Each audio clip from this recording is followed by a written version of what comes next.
Welcome to Will Cahill's World Cup Rundown. I'm your host, William Cahill, and this afternoon, I'll be joined by my friend William Fisk. Today, we'll be going over the events of the last two match days of the World Cup Qatar 2022. And I'll start us off with the events of Group A in today's tournament, or in this last week's tournament. So, Group A, which contains the Netherlands, Senegal, Ecuador, and the hosts, Qatar.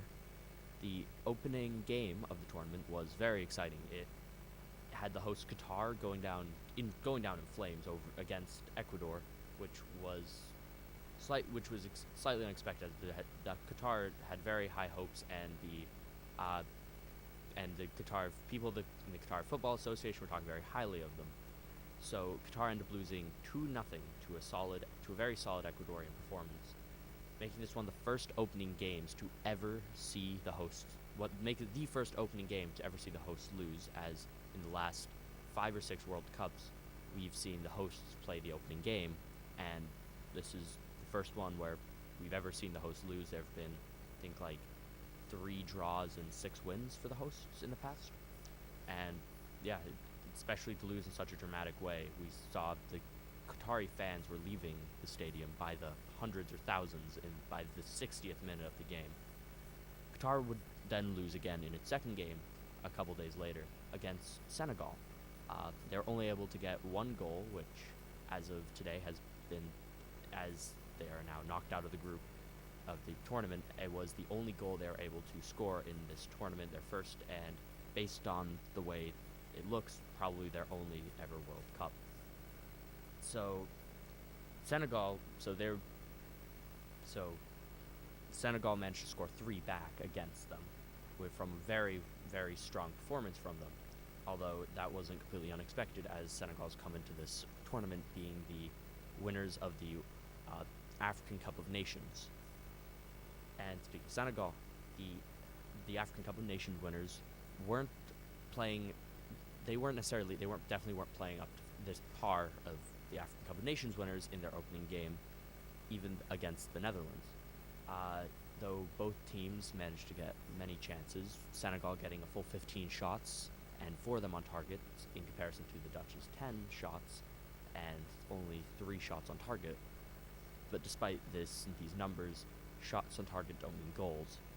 They would fall 2-0, and they'd fall 2-0 despite having very even possession as well, with only 46 to 54% in the Netherlands' favor.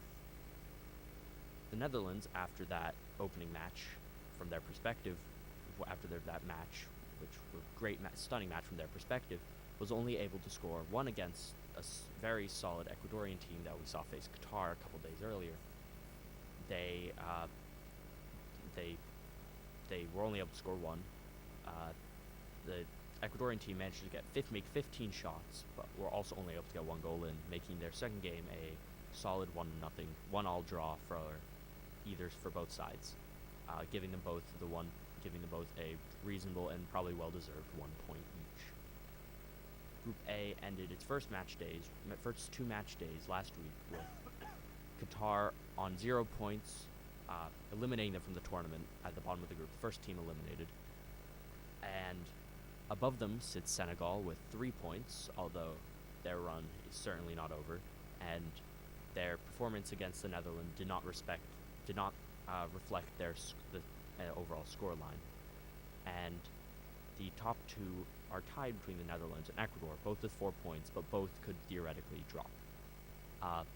Something to note is that, never mind.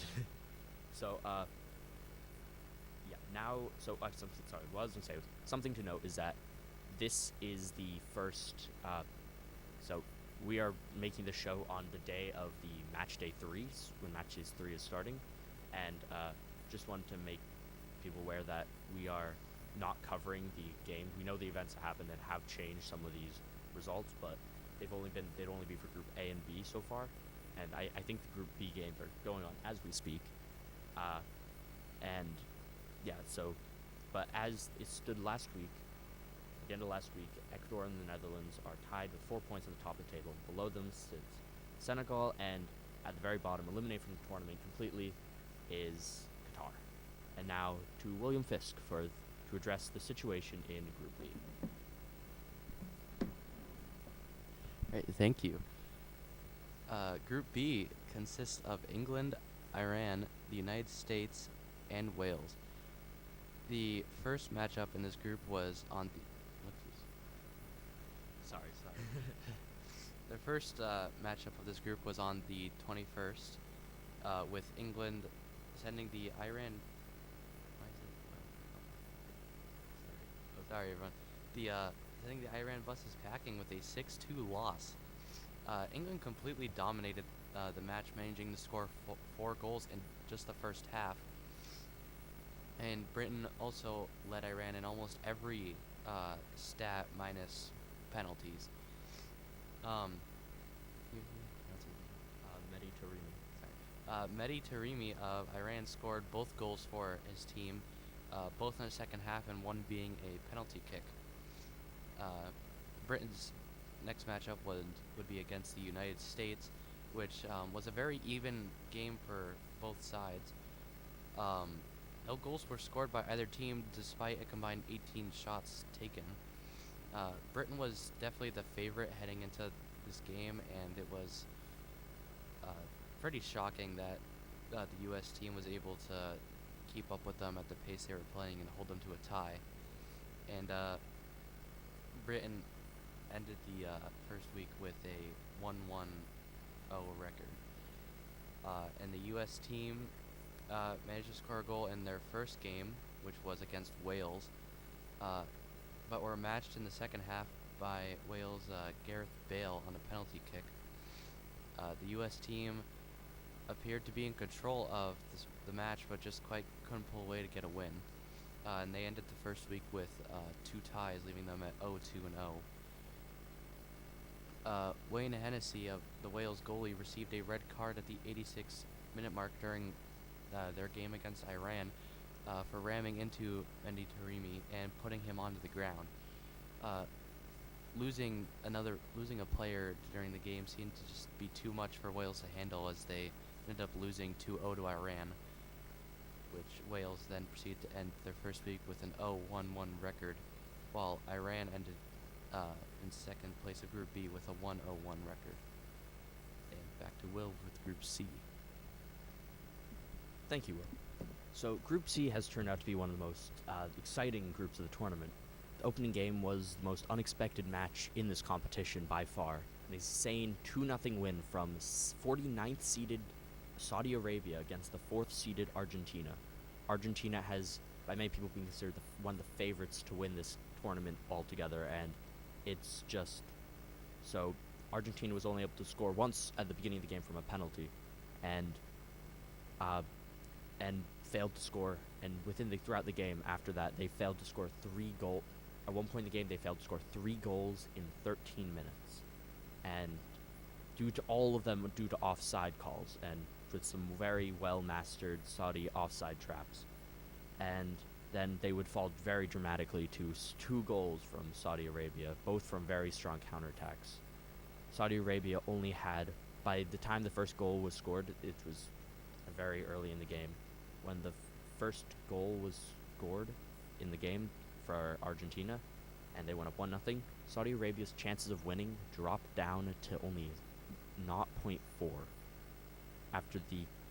and would destroy the odds with their 2-goal comeback, despite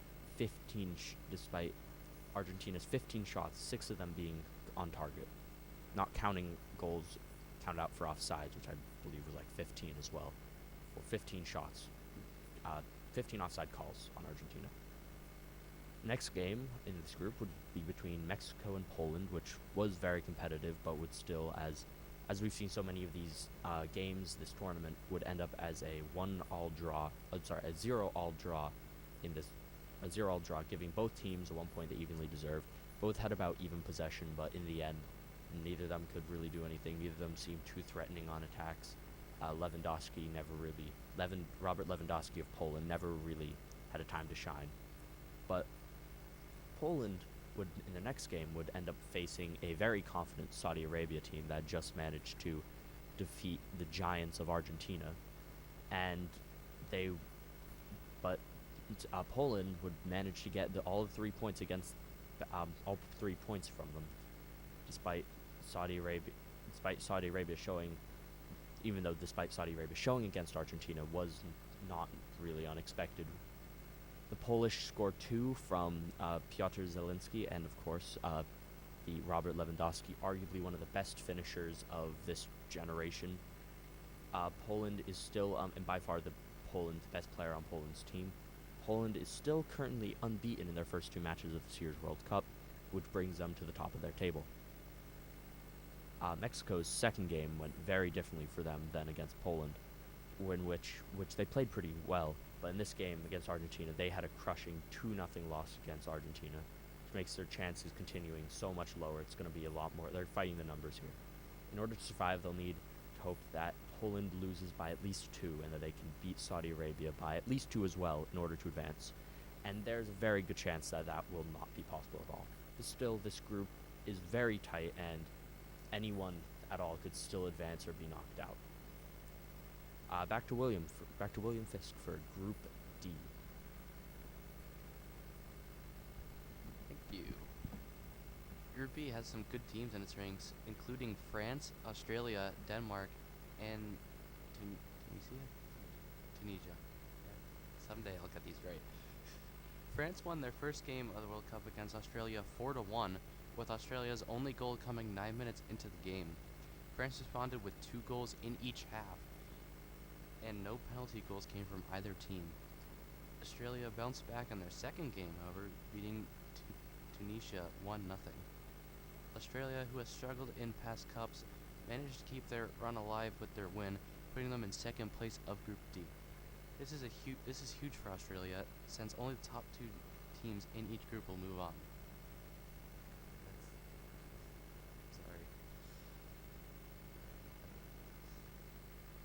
Tunisia hasn't had a lot of luck so far in this tournament, not managing to score a single goal in either of their games. Hopefully they're able to change some things around as they sit 0-1-1. On the other hand, France has managed to win both of their games, putting them at first in Group D with an undefeated record of 2-0-0. Which, should I mention, makes France the first team in this tournament to have made it through the group stages. They are now officially in the round of 16, in the elimination rounds. The last team to cover in this group is Denmark, which is sitting in the same position as Tunisia so far. Unlike Tunisia, Denmark has managed to score a goal against France, which only put them 1 goal away from a tie. Denmark also sits 0-1-1, and is definitely hoping to turn things around as a battle for second ensues in this group.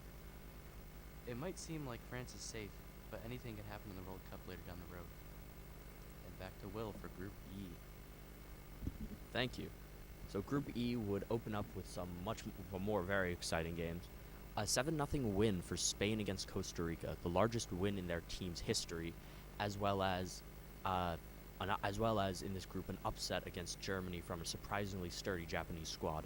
As I said, Spain was able to slot 7 past a usually very defensively sound Costa Rican team in so far the most dominated game of the tournament.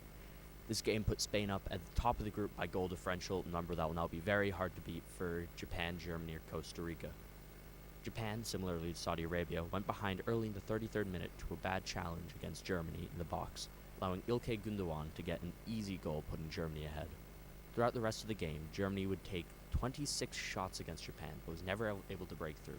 Unlike Japan, who in their second half were able to bring their shot total up to 12, and took Germany by storm, eventually evening the score, allowing Takuma Asano to win Japan the game in the 83rd minute.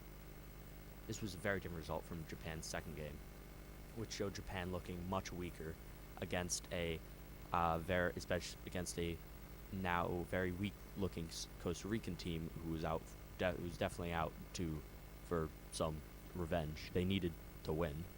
So Costa Rica was able to curl a beautiful goal into the back of the net, which was their only shot on target in the whole game, and Japan was never able to really recover from that, and Costa Rica got all 3 points, keeping Costa Rican hopes alive in this stage of the tournament.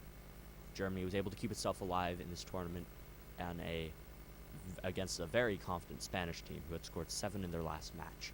Germany, who has not looked as strong as they have been since their 2014 World Cup win, won't let themselves get eliminated without a fight. The Germans allowed a goal from substitute Alvaro Morata in the 61st minute, but with the help of substitutes of their own in Leroy Sané, Nicolas Füllkrug, and Lucas Klostermann, the Germans were able to equalize in the 83rd minute and would come inches from a goal for Leroy Sané in overtime. The game ended 1-1, keeping German hopes alive for the next match day. And at the end of match day 2, Group E has the Spanish and Japanese on top, Spain with 4 points and Japan with 3.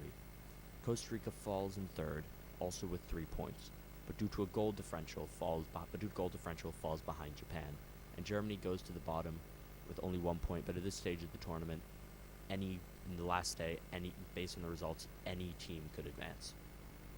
And once again, back to William Fisk for his thoughts on Group F. Thank you. Group F has also had its fair share of upsets in the opening 2 games. The group started as expected with a 1-0 game between Belgium and Canada. Despite the score, Canada played a very strong game, getting over twice the amount of shots as Belgium, which included a penalty that was first saved by Belgium keeper Courtois. Thank God I have names. And they missed, and then missed again by penalty taker and star player Alphonso Davies. The next game would see the next of many 0-0 draws in this tournament between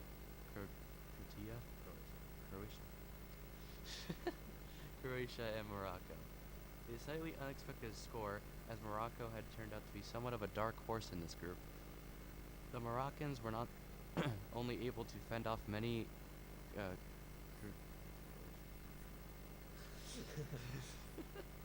Croatian attacks from the likes of Luka Modric, or crosses into their box from winger Ivan Perisic, were able to muster up more shots than the competitive Croatian team, and were able to keep even with 2 shots on target each. Despite this, Croatia still showed their quality by keeping 65% possession and being able to make over 600 passes throughout the game, almost double that of Morocco. This Croatian team's second game against Canada, despite the Canadian coach talking down on the Croatian team before the game, was able to prove a point to John Herdman as they put 4 past his young Canadian side. Canada came out of the tunnel ready to fight, Alphonso Davies scoring in less than 2 minutes after the game kicked off. But the Canadians were not able to hold off Croatia for another 35 before tied up the game, opening up the floodgates for another 3 goals from Croatia by the end of the game. Croatia managed to make a total of 10 shots on goal compared to a Canadian 2, and 13 shots to a Canadian 10. Despite being able to make decent number of shots, Canada was seriously lacking in the defensive end. They were not able to stabilize the deadly Croatian attack. This game put Croatia at the top of the table by goal differential and made Canada the second team to be knocked out of the tournament, only after the host Qatar. The fourth game of Group F was the most exciting one, an upset 2-0 victory from Morocco against a clearly struggling Belgian side. Ichuklu here was onto something what he called a Morocco sweep. Before the tournaments, because Moroccans looked very strong in this game. They were able to not only beat, but decisively beat a second-seeded Belgian side. Just like against Croatia, Morocco allowed possession to be seriously skewed in favor of Belgium, but was still able to make 4 shots on target, more than Belgium's 3. And both teams made a total of 10 shots. Belgium proved to be a weaker than anyone had thought in this tournament, once again not living up to their second-seeded position. The game made the table have Croatia on top with 4 points, winning by goal differential. Morocco is behind them with also 4 points. In third is Belgium with only 3 points, not able to scavenge any points against Morocco. And finally sits Canada with 0 points, making them the second team to be knocked out of the World Cup. We'll be handing it back over to Will Cahill with Group G. Thank you. So Group G started with a game between Switzerland and Cameroon, in which Switzerland won 1-0 with a 48th minute goal. Despite the score, Cameroon had a surprisingly strong game. It's only disappointing that they allowed such a last-minute goal. Despite this, in their second game, Cameroon was able to keep Serbia drawn at 3-3 by the end of the match, saving their run in this competition. Cameroon scored early in the first half, but before the second half ended, Serbia were able to score two back and another in the 53rd minute, leading them in thinking that the game was over. The Cameroon defense had fallen apart and made the mistake of allowing space to Alexander Mitrovic, who pulled their back line to pieces, scoring the seemingly winning goal in the 53rd minute. The game was over to everyone except clearly Cameroon. Soon after the third Serbian goal, Cameroon puts forward Vincent Aboubakar, who in the 63rd minute would come to score a second Cameroonian goal, and 3 minutes later would equalize the game. It was like something had changed in this Cameroon team. They were able to force the Serbians onto the back foot, forcing them to defend themselves with everything they had. This crucial draw makes it theoretically possible for Cameroon to make it in this tournament. Not over for Cameroon. Brazil, who's currently still the most favored to win this tournament, has been able to prove that they deserve their place as the first-seeded team in the tournament. With a win against both Serbia and Switzerland, they have been able to guarantee a spot in the round of 16, and they only have Cameroon to beat to have their spot in first place in Group G finalized. Against Serbia, Brazil looks very strong. Despite only scoring 2 goals, they deserved far more. To Serbia's credit, their defense was able to keep Brazil from scoring any more goals, but when it really mattered, Serbia lost any chance of getting any points out of this game. Switzerland as well managed to hold strong against Brazil until the 83rd minute, when Carvajal finally put Brazil up against for the first and final goal of that game. We'll see how Cameroon will fare against this seemingly unbeatable Brazil team, but a win would certainly not be the first upset of this competition. This leaves Brazil at the top of the table. I believe Cameroon and Serbia are tied for 4th place, and in third place is in second place is Switzerland with 3 points for their win over Cameroon. And finally, here is Group H, the last group with William Fisk.